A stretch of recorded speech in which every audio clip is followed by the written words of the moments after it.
भिवंडी त्यांचा मदत केली तरी संत नारायण महाराजांची पुण्यतिथी साजरी झाल्याचं उचित होईल।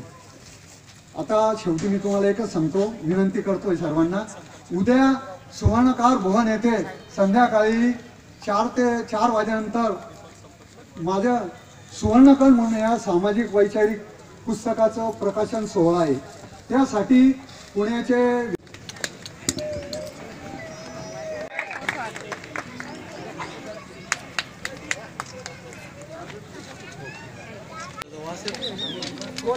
संत नारायण महाराज हे फक्त समाजाचे प्रश्न घेऊन 22 लेखांवर लिहिले, तर आपले अवश्य उपस्थिती द्यावी अशी मी तुम्हाला कळकळीची विनंती करतो। धन्यवाद दादा।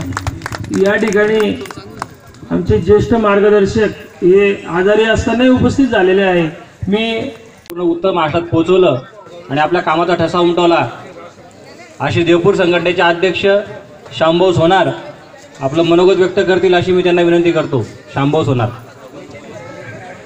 या वलवाडी ग्रामपंचायतची सत्ता आमच्याकडे असताना नुसतं सोनार समाजासाठी नाही, सोनार असतील, माळे असतील, सुतार, वडार समाज यासाठी सर्वांसाठी आम्ही पहिले एक जागा उपलब्ध करून देण्याचा प्रयत्न केलेला आहे सर्व ग्रामपंचायतच्या वतीने, सर्व सदस्यांच्या वतीने।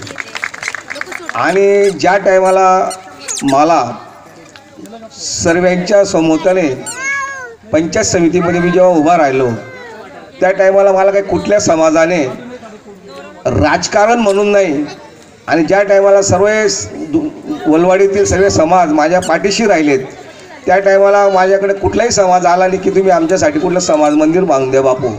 तर त्या टायमाला मी स्वतः संकल्पना केली की मी ज्या टायमाला आपण 2000 सर्व सभासद बंधू नागरिक आणि इतर समाजाच्या लोकांनी आम्हाला या मंदिरासाठी खूप मदत केली आणि आमचा कार्यक्रम यशस्वी झाला। आता इथं आम्ही 40x50चा एक शेड बनवतो आहे की ज्या ठिकाणी गरीब लोकांचे लग्नाचे कार्यक्रम, इतर कार्याचे कार्यक्रम, वाढदिवसाचे कार्यक्रम होतील यासाठी समाज आम्हाला चांगल्या पद्धतीने मदत करतो आहे। तर त्या सगळ्या समाजाचे आणि कार्यकर्त्यांचे मी मनापासून आभार मानतो आणि पुण्यतिथीनिमित्त या कार्यक्रमाच्या उपस्थित असलेल्या सर्व नागरिकांना माझ्यातर्फे आणि मंडळातर्फे हार्दिक शुभेच्छा देतो। सर्वात महत्त्वाचा 12 फुटी पुतळा महानगरपालिकेची 25 कोटीची इमारतीच्या दर्शनी भागाला आपण 12 कोटीचा पुतळा उभारणार आहोत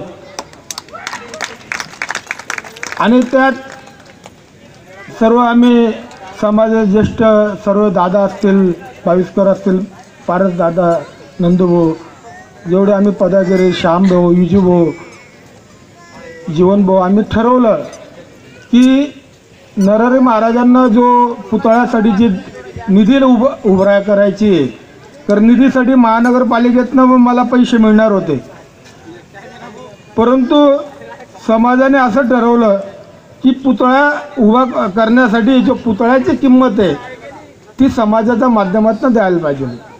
तर धुळे शहरामध्ये काही पुतळे उभे राहिले, काही स्तंभ उभे राहिले, त्या ठिकाणी त्या समाजाचं योगदान नसल्यामुळे तो समाज तिथं जास्त करून वावर करत नाही आणि अधिकार गाजवू शकला नाही। म्हणून या समाजाच्या पुतळ्यासाठी